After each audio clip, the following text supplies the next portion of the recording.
All right, just testing this. Okay, selamat sore. Did I say that correctly? Good afternoon. It's almost lunchtime.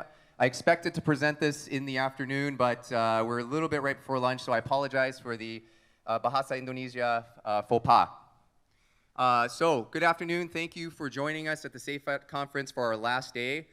Myself and my partners are honored to be one of the last closing events. So, yesterday, if you remember, I provided a 10-minute presentation on a roadmap to combat IUU phishing using emerging technology. And so I primed that conversation for two other speakers that were speaking about genomics and AI as well as blockchain. And what I did was I provided those stakeholders business opportunities from a monitoring, control, and surveillance lens, using my military background and lens, and how you can approach them, right? But this is very theoretical. Today, we're going to be talking about a tabletop exercise framework. And we're actually going to be testing 3 technologies today. So actually executing and getting you to start thinking about, when you head home, how can I implement some of these technologies at low cost and low risk? Because this framework is an approach that many may not have heard of before, but has become common in government work for testing and validating and trying solutions through this framework. So it tests personnel from different departments, software, hardware, communications, ways of doing things. And tabletop exercises, if run properly, they'll show gaps, best practices, and the human interaction between one another. And so, as we all know, it's better to make mistakes pretending or at school rather than in real life. Because if we make these mistakes in real life, that costs money, it costs lives.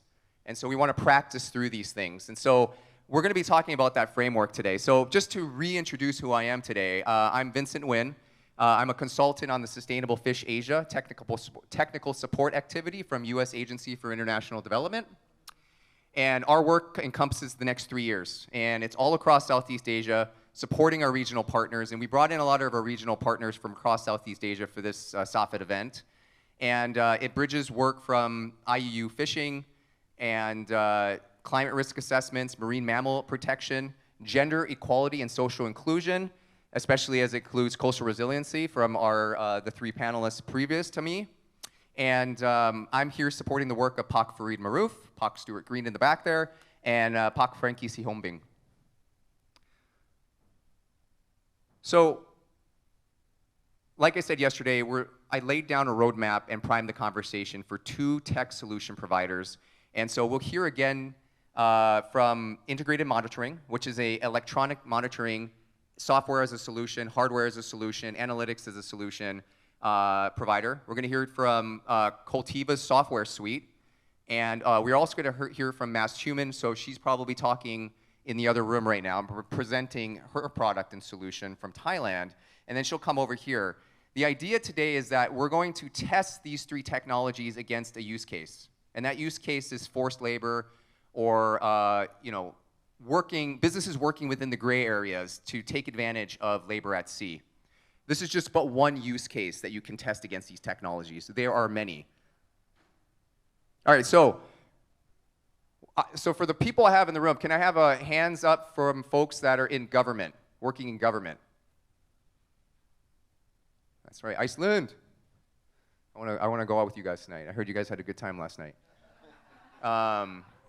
Who is with NGOs or nonprofits? Okay. And then who's the private sector? Okay, I've got a good mix. Good. This is what I wanted, because we want 3 stakeholders in the room, right? This is what tabletop exercises do. They will test different groups of people, different types of groupthink, different standing operating procedures. This team uses Microsoft, this team uses Google, and it'll push them and mesh them against each other. I was talking with Bubba Cook and with Claire SAFET about getting stakeholders in the room and really fighting through a problem set, right? And so the tabletop framework can get you to do that.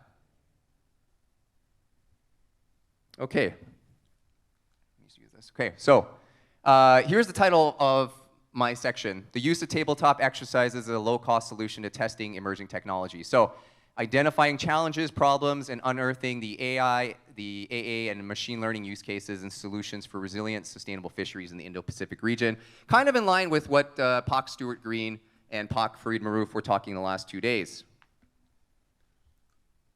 So what are our key goals for today's session together?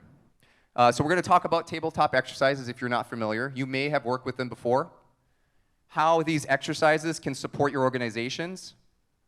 We're going to give you some examples of how they've been used in industry in the past. We're going to meet 3 technology solutions. Like I said, we've got integrated monitoring, Cultiva, and Massed Human. And then we're going to do a mini application of the tabletop exercise. So this is, again, this is only 45 minutes. This is very mini. Normal tabletop exercises can take a week, can take a whole day. I've been on military training exercises where different militaries were practicing together for 2 weeks. 1 week in classroom, 1 week in the real world. All right, so what is a tabletop exercise?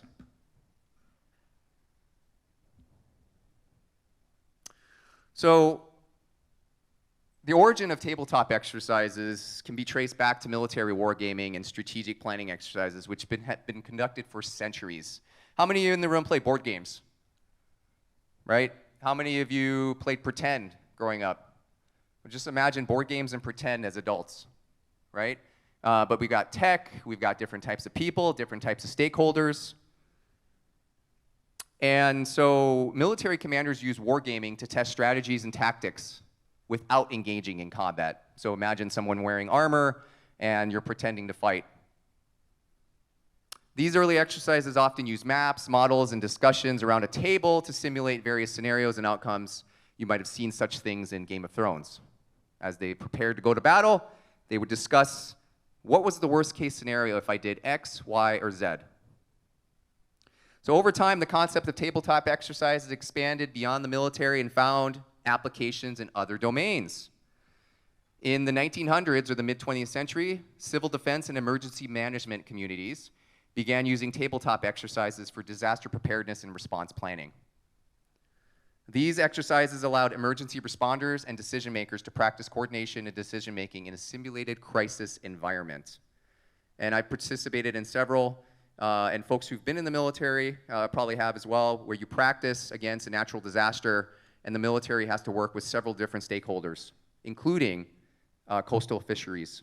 And the United Nations Food and Agricultural Organization actually has an exercise that you can do online actually, where it trains you how to respond, how a fisheries group can respond to a disaster after tsunami or a hurricane. It destroys the fishing community, and so how can you repair and get that fishing community back to operation as quick as possible? So, like I said, they're widely used in many different sectors to prepare for and respond to a wide range of scenarios. So we said emergency management, but that's just not tsunamis and natural disasters. There's terrorist attacks, public health, like COVID, which we all went through together. I don't know if you guys heard, like I'm flying back to Vancouver, and I'm flying through Taiwan. There's a typhoon going through. So then the question I have for myself has the National Guard or the military practiced with the police, has practiced with the schools? Have they done that? Have they done that on an annual basis? If not, we're going to have problems. Business continuity for your private sector folks. They use these tabletop exercises to test their plans for maintaining essential operations. Do you think this hotel has planned for a disaster, or maybe electricity goes out? If you see in the front, there's a security guard checking all our bags as we come in. I think they probably have that in place, either A, because something happened, reactive, or they've been proactive and said there's a possibility of a threat happening, so let's put the security guard in place. Cybersecurity is big now, especially in the maritime transportation system. We've heard about hacking attacks with Maersk and other commerce organizations at sea. Do you think MGM Las Vegas practiced what would happen if they were hacked? If you guys remember the news a few weeks ago, MGM hotels and casinos in Las Vegas was hacked. They couldn't pay for anything, they couldn't gamble, they couldn't get into their rooms. And so my mind said to myself, did they practice this? Did they practice if we get hacked through the whole system? Healthcare, tabletop exercises, triage. What happens if the hospital gets overrun by a series of folks from maybe a mass shooting or COVID-19? Military defense, just to kind of give presence to Indonesia's military. Super Garuda Shield, just 2 months ago, has brought 7 participating nations and another 12 observers to Indonesia for joint exercises. And this begs the question, if Indonesia, the United States was here, Canada was here, Australia, several other nations were practicing military, and that begs the question, if we fought a war together, would we be able to do everything together without losing money, losing lives?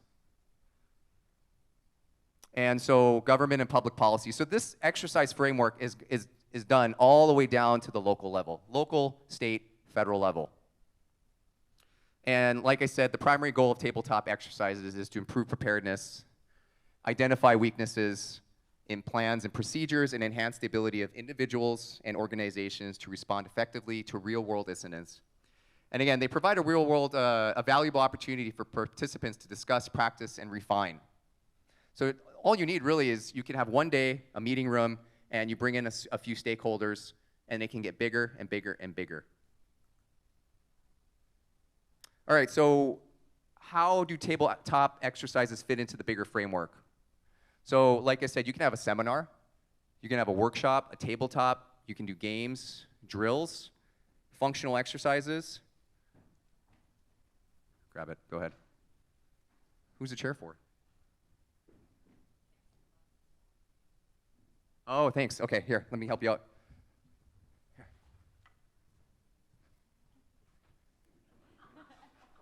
It's tabletop exercise. Let's go. No, hai người luôn. No, hai người chỗ đây. Okay.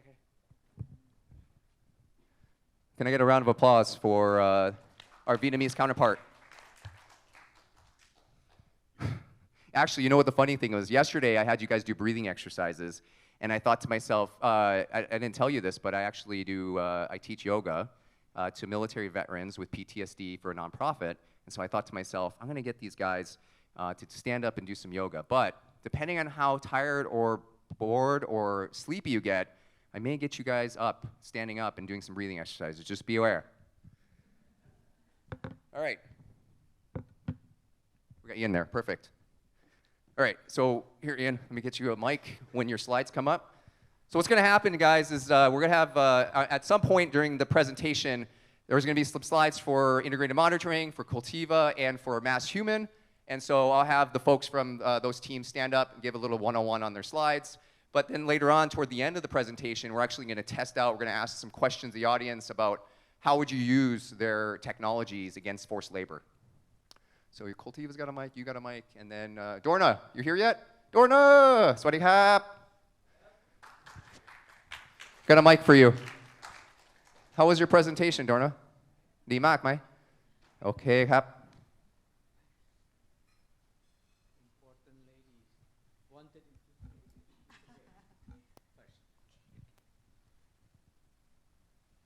So, like I said, this is scalable. And so don't think that this framework needs to be over. It just depends on your budget, how many stakeholders there are, and what you really want to affect. And you know, folks that have this, I have this thing called the Homeland Security Exercise and Evaluation Program Certification. But a lot of folks with this training can sit down with you and like do a quick framework for you, and you can do this on your own. All right, so what are elements of a tabletop exercise?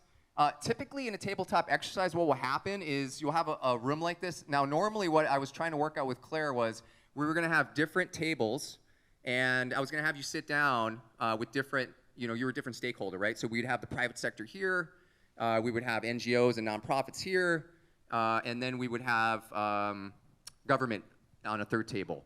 And typically what happens in these scenarios is people are wearing vests, and you have your name tag on the back. So if you're representing Directorate of Fisheries in Vietnam, you would say Director of Fisheries Vietnam. If you're representing another organization, then it would say that. And then so people could then spot you out during the exercise.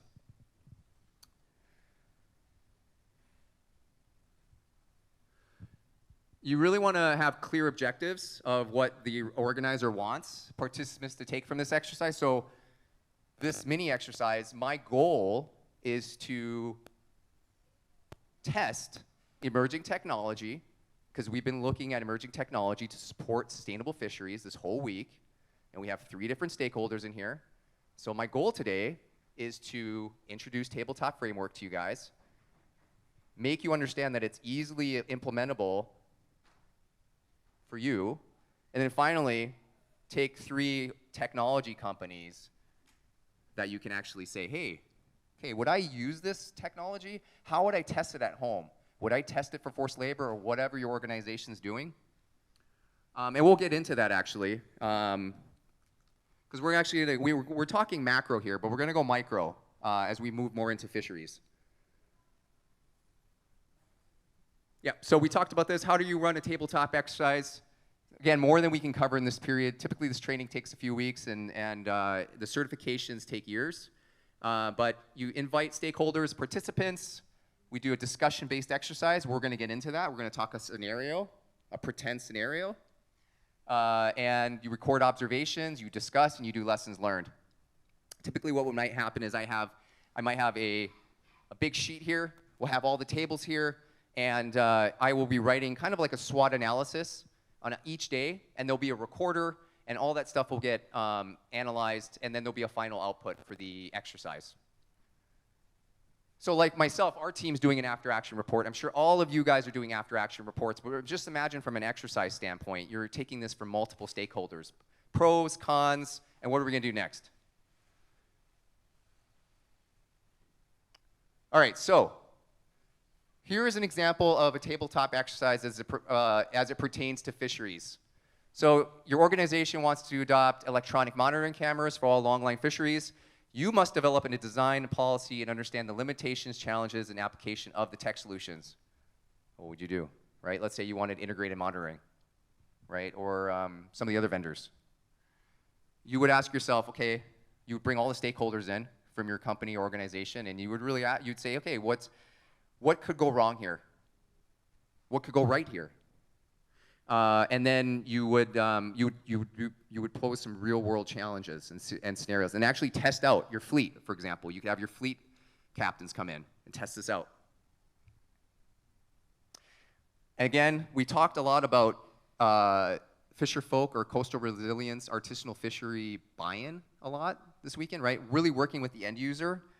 And so again, would you gain acceptance from key stakeholders? Because there's going to be folks that are part of the team. Well, they're not part of the team. Like, so for example, like the school is working with the hospital that's working with the police for a specific exercise, and the school's like, no, we're not doing that. And then so you have to come to an agreement. Well, what's feasible? And so again, the outcome here is a better understanding of some challenges, right? The ability to update or write the policy using this discovery process. Critical points, and recommendations for area to spend more time. Again, this is here so you can test the technologies out, and so you don't have, what happens time and time again, I've seen this in California. I live between California, Washington, and Vancouver, Canada, and a lot of folks, as we talked about, will throw money at a tech solution without really testing it within the organization. And then it doesn't get buy-in from your coders, your data scientists, or it might not get buy-in from public policy or your lawyers, or even the folks that are actually going to be affected by it. Okay.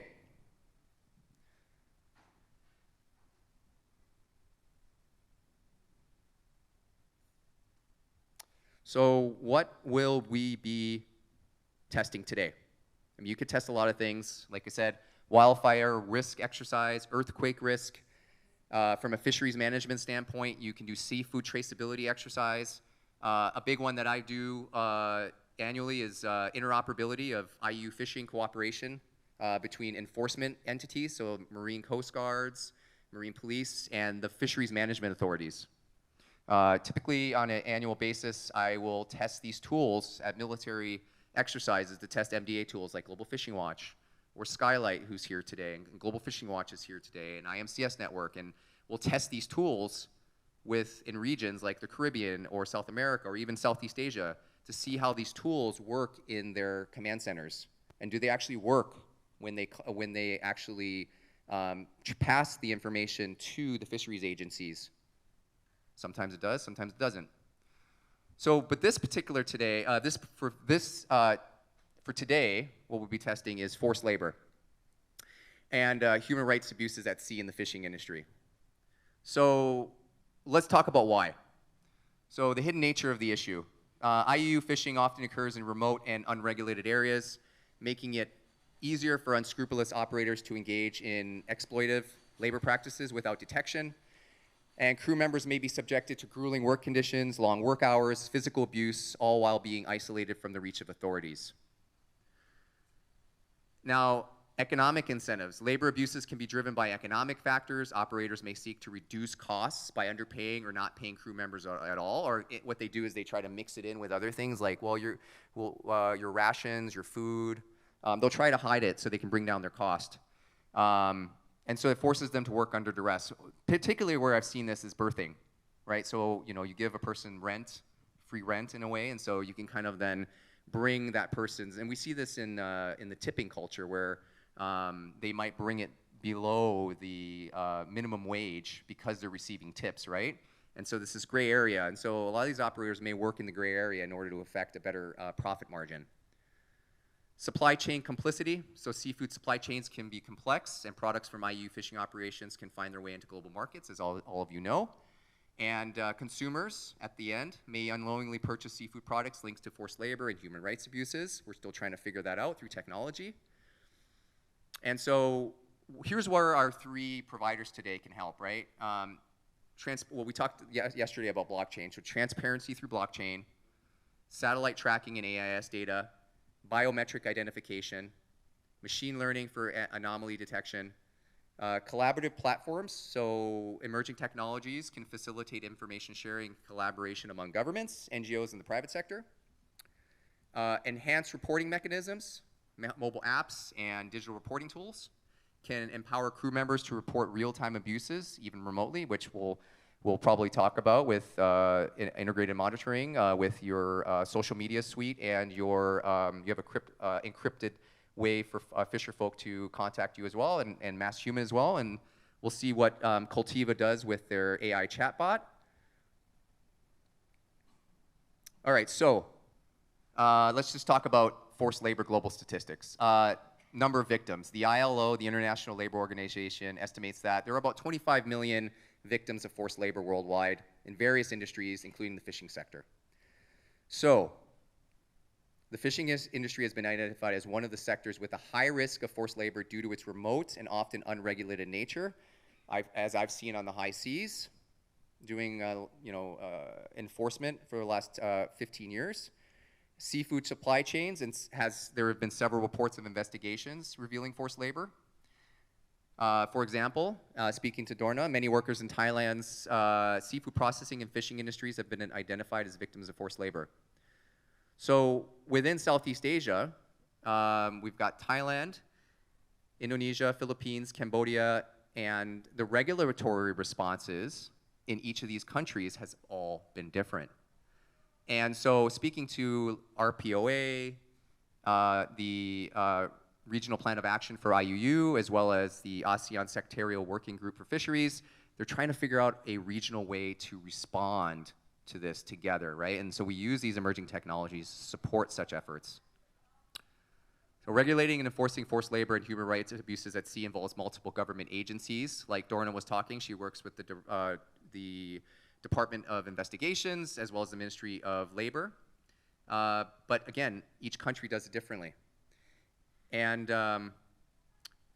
so those are the statistics, right? So here are the stakeholders, and I'm pointing the stakeholders here as a way for the private sector to figure out maybe there's a way for me to build out a vertical or a business opportunity for government. So for example, the Maritime Police and Coast Guard, they have a primary role in enforcing maritime laws and regulations, including those related to labor rights and human rights abuses at sea. The Labor Ministry and Department has to address labor abuses in the fishing industry. fisheries and marine authorities. So these agencies are often responsible for regulating the fishing industry, inspections, licensing, compliance. Customs and immigration authorities are always looking for new technology to help support their investigations and their screening and monitoring. Human rights commissions, Interpol and other international agencies doing law enforcement, as well as collaborative initiatives. So in some regions, there's multiple government agencies such as task force or working groups. They're established to address forced labor and human rights abuses in the fishing sector, and this includes sustainable seafood certification. So these are all potential business opportunities for emerging tech to support monitoring, control, and surveillance. And here's where the pain points are for these MCS providers. Lack of documentation. So if emerging technology can make it easy for MCS providers or regulators to get access to the documentation. Witness intimidation. So victims and witnesses are often afraid to come forward due to threats or retaliation by employers or traffickers, making it challenging to gather evidence. The remote locations. So IU fishing and labor abuses often occur in remote and difficult to reach areas. So how can we get access? How can we have fisher folk communicate back with authorities appropriately? And again, MCS government agencies have sometimes limited resources. So again, one of the problems we talked about earlier was how do we bring some of these technologies to bear at scale but low cost? And one of the biggest issues working in data analytics for years is data sharing.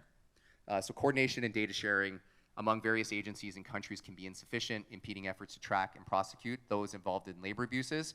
So one of the big initiatives that we have between myself, Stuart, and Fareed is how can we make cloud computing easier from an IoT perspective in the maritime space. And so getting all that data in an easy way. Okay, so we talked about the forced labor in Southeast Asia and the stakeholder pain points. And so here we have integrated monitoring with their motto of stay connected at sea, Coltiva's motto of beyond traceability, and finally Massed Human, which is digital-driven protection for the vulnerable and trafficked. So with that, I'm just going to have Nguyen with Integrated Monitoring Incorporated, Stay Connected at Sea. Just take a stand at your seat, and if you'd like to just speak to your electronic monitoring product as it pertains to forced labor, and or how it empowers fisher folk. Because I did see with your product you had social media access for fisher folk, as well as a encrypted way for fisher folk to reach back to you or through the system back to authorities. Yeah, I think there's a button on the lower left. hello? Yep.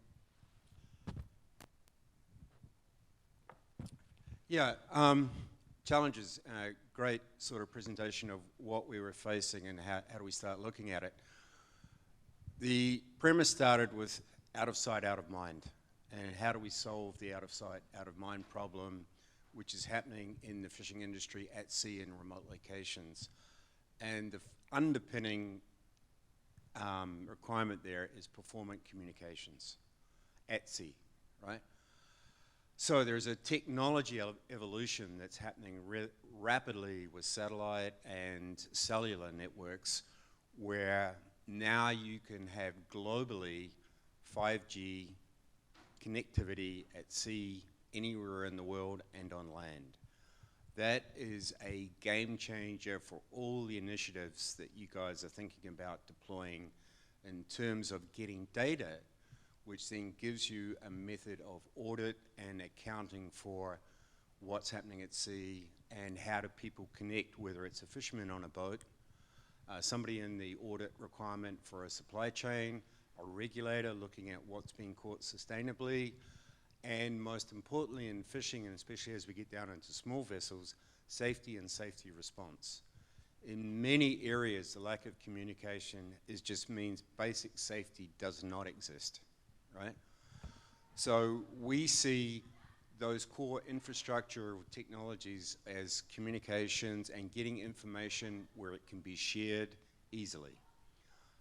The cloud computing environment and in compliance with national sovereignty, provides a platform then to collect and coordinate these activities from all the stakeholders in this room.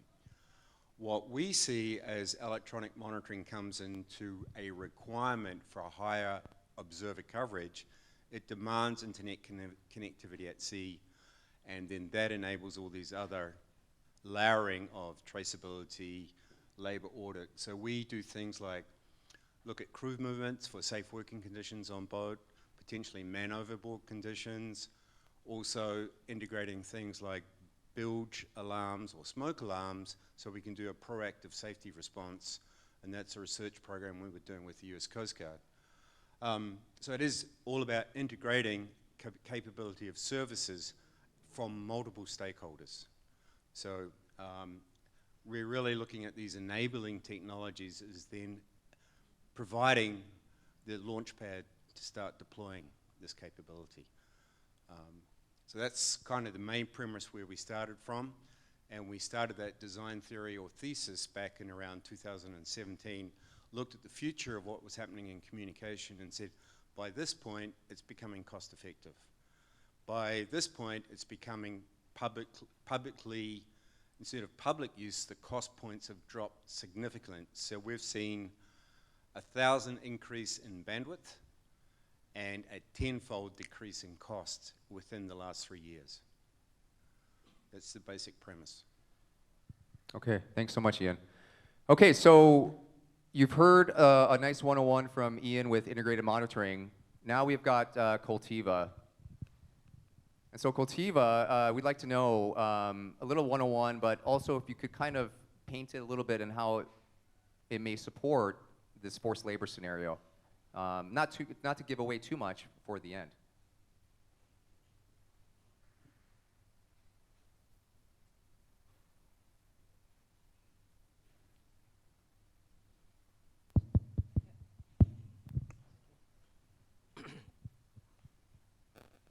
Yeah. Okay. Basically, this is my colleague Sarah already explained quite comprehensive about Coltiva, but I want to highlight a little bit about our solution. Basically, we are providing a C2-table platform, end-to-end platform, which is supporting business managed data traceability, starting date, collecting data in farmers level, the GPS polygon, and then manage the traceability data from the buying station level until processing. That one of our solution. In other solution, we also provide application for farmers. We call it Farm Cloud. So in the Farm Cloud, farmer or small scale fisher can access their transaction data and access digital learning and media, and also can access to our e-wallet Cultipay solutions. But we understand in the small scale farmer or fisher, there's a gap on the knowledge side. Previously, we have a group of team of agronomists, aquaculture specialists providing all content, digital learning materials. And then we also, in the past, we have use case working in cocoa with cocoa farmer, providing all the knowledge about agronomists on cocoa. But that's using the conventional AI chatbot, which is we define all the intent, all the knowledge, all the materials. Can you imagine if we work with multiple commodity and multiple language, how many agronomists, aquaculture specialists we want to do, including the documentation on regulations and forced labor. That's why now we move into the generative AI, large language model using GPT-4 engine to provide all the information to the small scale farmers. So far, the result is quite good, quite impressive how they can provide information, knowledge to all the questions. And for sure, we are aware there are limitations on the knowledge, but in terms of the engine, we can also include the internal or external knowledge into the vector database, so they can be integrated with the result from the GPT-4 engines. I think that's the short brief on the solution. Thank you, Danny. Yeah, one of the things that I internally tested amongst the 3 technology companies with my partner in San Francisco was, with regard to forced labor, we thought about e-training modules and the chatbot with AI, and how it empowers the captain as well as the fisher to potentially have education and knowledge around conservation measurement measures, as well as what is the right species, what is the right size, what could be the potential price point. So we found it quite interesting to kind of focus in on those 2 features for today's test out scenario a little bit later. And so finally, with Mass Human, we have Dorna. Okay, about Mass Human, we built this app because we want to have power into the hand of fishers or vulnerable workers in order to report what happened to them. We start because of our organization, and also, start because of what happened in the fishing industry. We I represent cases that concern forced labor in the fishing industry that are standard in Indonesia. There's a big case back in 6 or 7 years. And the problem that we found that they cannot contact people at home, and also what happened to them cannot be recorded. So that's why we have inspiration to create this app. Basically, our app is like provide safe space for them in order to prevent them for being trafficked. We navigate how they can warn each other, like peer-to-peer discussion. We can have like a system that can have workers to review workplace or vessel, the red flag of a vessel that should avoid, some sort of thing. And when they face a situation in danger, so they just put a button in our apps, and immediately the alert button trigger the message, send SMS to or email to their emergency contacts with the location, the precise location. So our inspiration is to have emergency contract act on their behalf.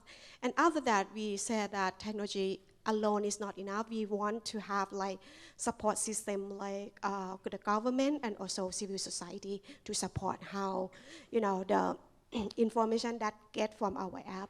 That's why we start function working with the Thai government, Department of Special Investigation, in terms of when we refer case, and then how they act with that. And also local NGO that can work faster than government, because the MLAT and other organization between jurisdiction is quite hard. So that's why we want to work with government, NGOs, and also with crime prevention network.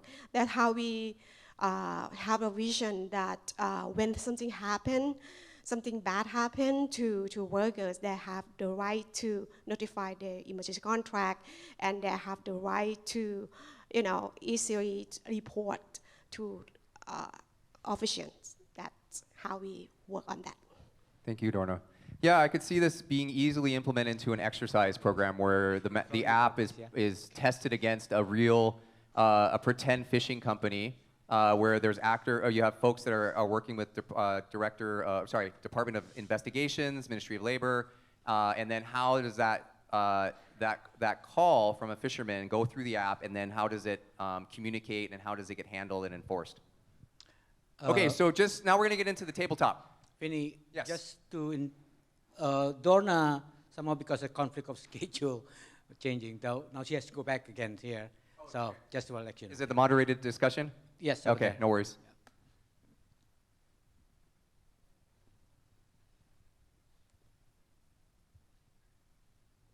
Okay, so this is where we actually get into the tabletop. So this is where, if we were having tables, we'd have nonprofit together, private sector together, government together. And so we're going to ask questions. Let's be curious. If you have an idea or a response, share your answer. Fareed, can you walk around if anyone has questions with the mic? Thank you, Pak. And so that's typically what we try to do. There's no stupid questions. Have everyone participate. And so we're going to pretend like this is a mini tabletop exercise. We all belong to the same organization. We're all working together. We're all stakeholders. We're all trying to fight forced labor. right? So we all know what a tabletop exercise framework is. And I explained the 3 technology providers. And so now, here's the situation.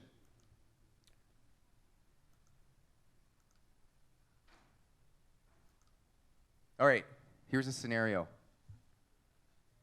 In a quiet and secluded fishing village along the southern coast, known as Serenity Bay, a dark secret has festered for years. By the way, my partner wrote this, not me.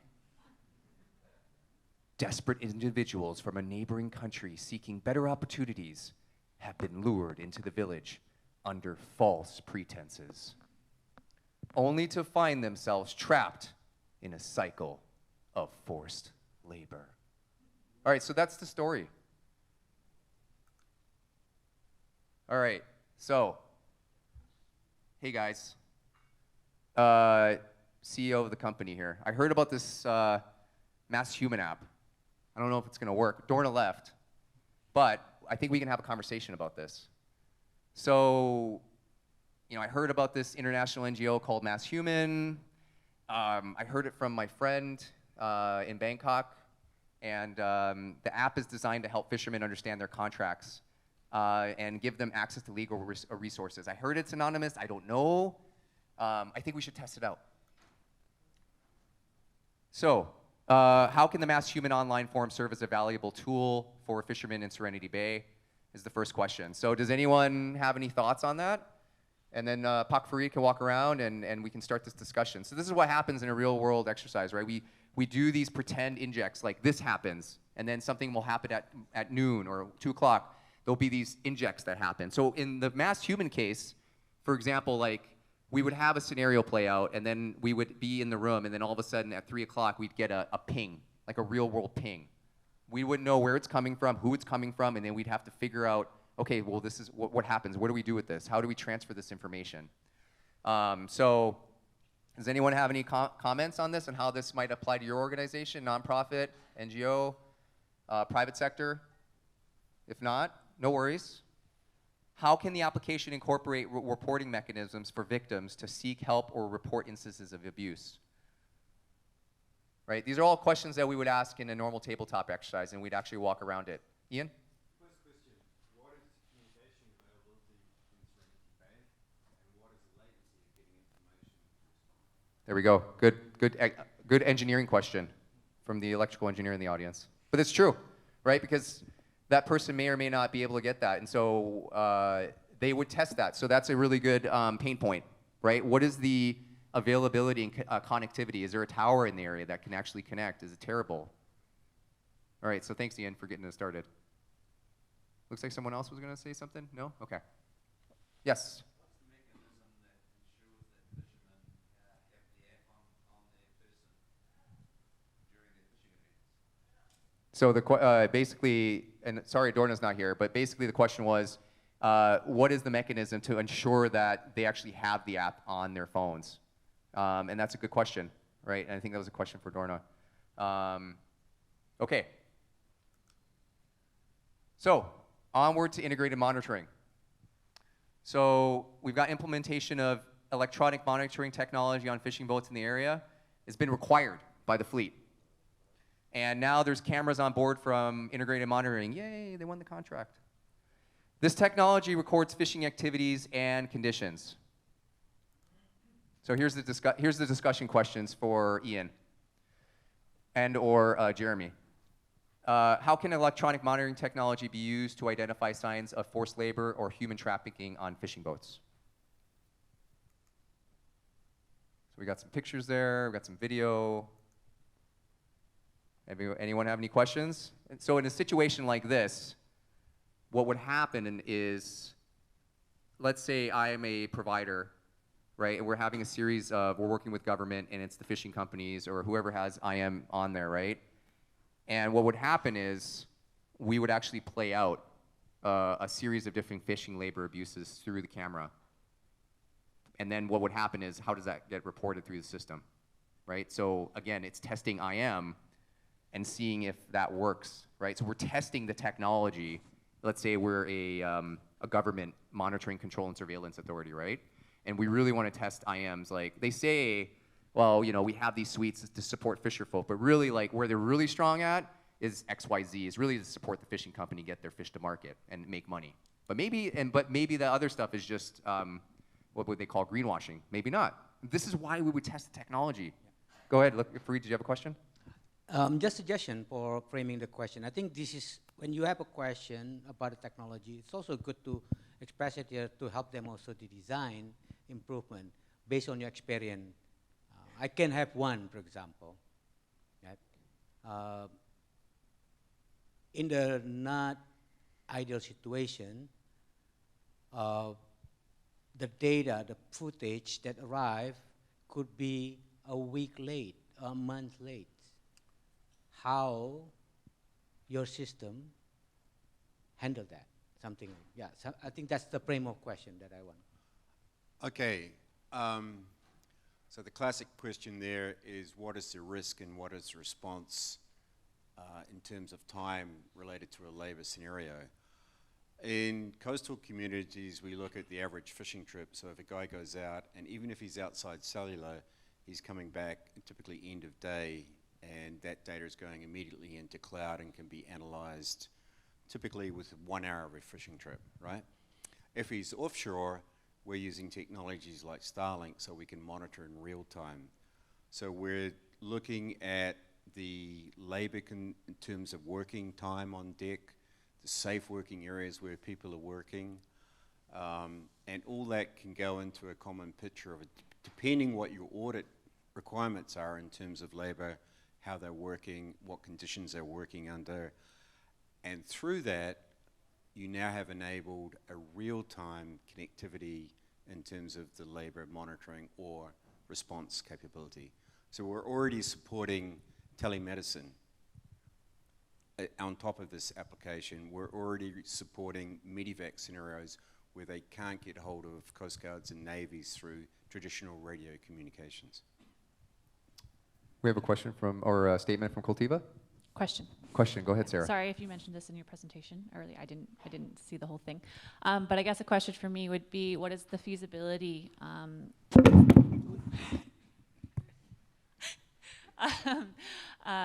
for depending on the size of the fishery itself or the size of the vessel? Like this is a relatively larger vessel that we're dealing with, but what about within artisanal fisheries? How can that be integrated on a smaller vessel? Is it solar powered? What is the cost, kind of thing? Okay.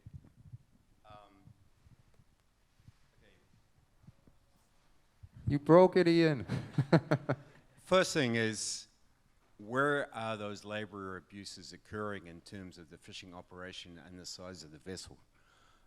So in terms of an artisanal fisherman, 1 or 2 people, they're not abusing each other, right? The abuse is happening on commercial boats. The commercial boats then are fitted with technology that is appropriate to the size and the operation and the trip duration of those days. So where that abuse or labor needs to be monitored is more than trips typically of 3 days. You're not going to get labor abuse in an artisanal fishery, right? You may get other things. You may get indentured, bondage in terms of payments and fish and stuff like that, but it's not labor abuse. Most of the labor abuse is where you have crews doing rotational on a commercial boat. Okay, thanks. Thanks for the question, Fareed. Just so we keep on time, because I know Claire wants to close at 12:45, and I know this is really good. And this is what happens in a tabletop exercise, is a lot of these questions start pouring out. It's slow at first, and then there ends up being a lot more questions. Yeah, just I want to point one, giving a time to our friend Arif from Greenpeace that's been working on this forced labor quite some time. So could you enlighten us some of your cases that you know happen that could relate all to this technology? So thanks, Pak Farid. So yes, I think in terms of how we want to apply these platforms, integrated monitorings, MAS, and also the Cultiva, I think it's really on the, I do agree, we need to ensure the responsiveness, how fast we can respond, because we can get the tons of data. Our unions group, they have long list of the case, but the response of the governments or maybe the inspector is quite late. So it becomes, it's like the recurring problems. The forced labor victim can be, because there is no mechanism how to access the remedies, so they can easily back again to that similar situations.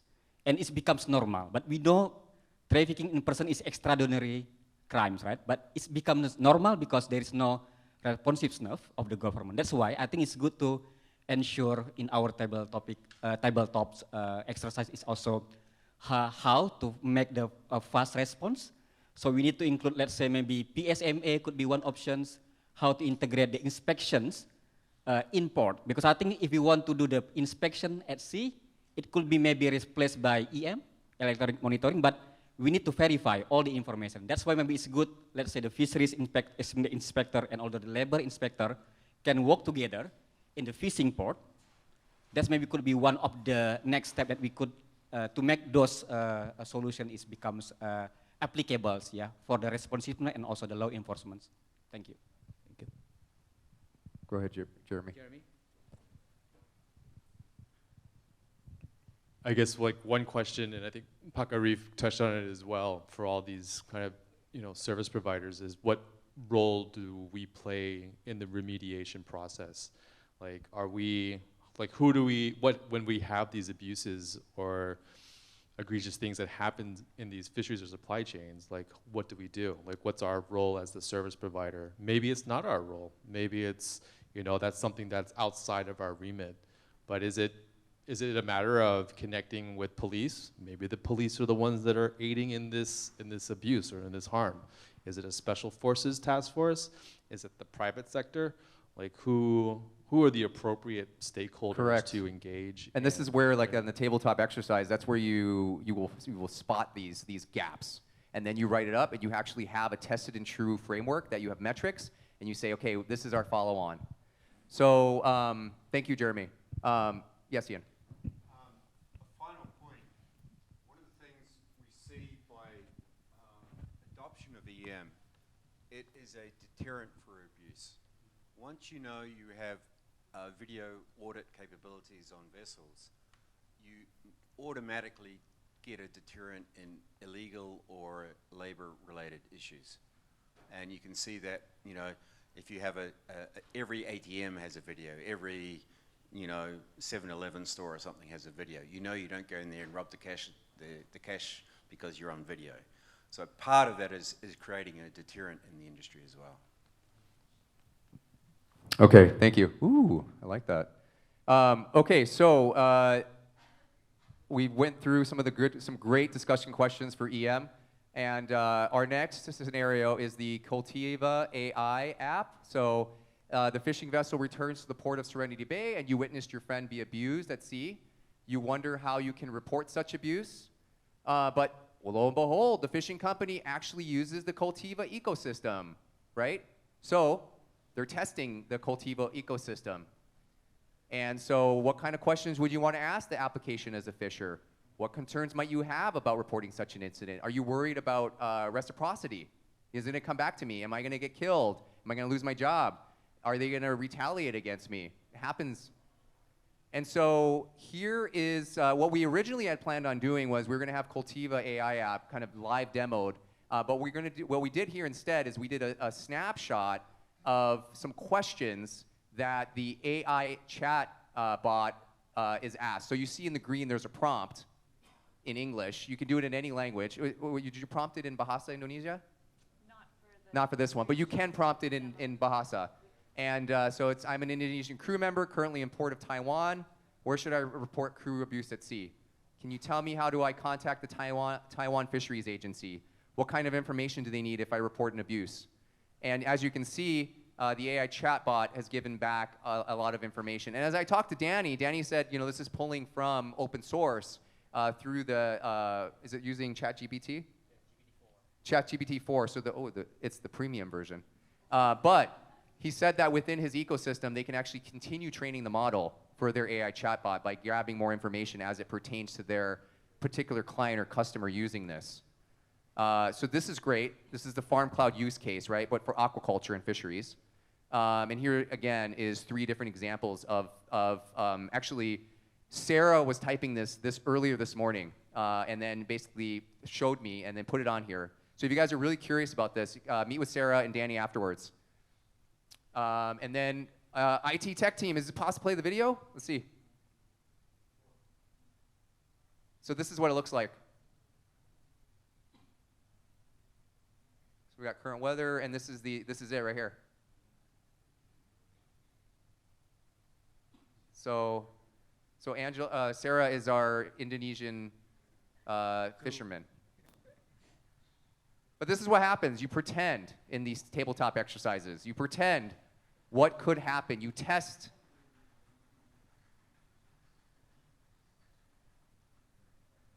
And I can tell you, being in the Coast Guard, working in human migration, asylum, refugees, I worked with U.S. Citizenship and Immigration Services before, worked with my counterparts there, and they would love a tool like this, especially human migration at sea, or when they're seeking asylum.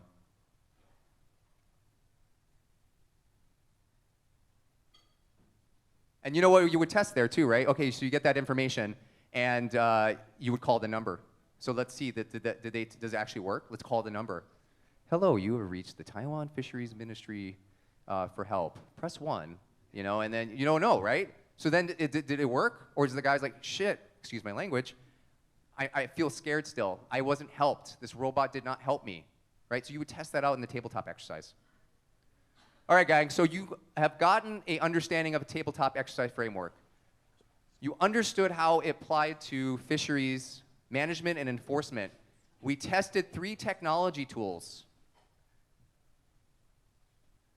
So the key takeaways: the power of technology, multi-agency collaboration, community empowerment through emerging technology such as Nguyen's, Cultiva's, and Dorna's Mass Human, and we had some great ethical considerations. And as you could see, Pak Farid, like, this just started it, right? This could last for a whole day. And because I want to respect the time and schedule that Claire and Bubba have set up, we're about to move into closing. So we won't move into any more questions about tabletops or tech applications, but I will be available to chat afterwards for our lunch. And the tech applications are here as well for tech company reps. And if you're curious about this slide deck, or if you have any requests, this is the same QR code that Pak Stuart Green put up. We'd love to get in touch with you if you're interested in tabletop framework training and or you know, emerging technology with regard to US aid and our Sustainable Fish Asia technical support team. Please take a picture of the QR code, and there's my email, and my partner in San Francisco who couldn't make it, Alex Min, his email as well. And again, these PowerPoints will be available at a future point, and I believe Claire will be speaking to that. Terima kasih. Thank you. Thanks very much to these guys for their presentation, their special session. Big round of applause, please. So feel free to stay in this room. We're going to do closing in here because you guys are here, so made it easy for you and you don't have to leave. So we're going to just open the door. We'll just allow the others to come in. So just bear with us for a few minutes and we'll kick off the closing ceremony.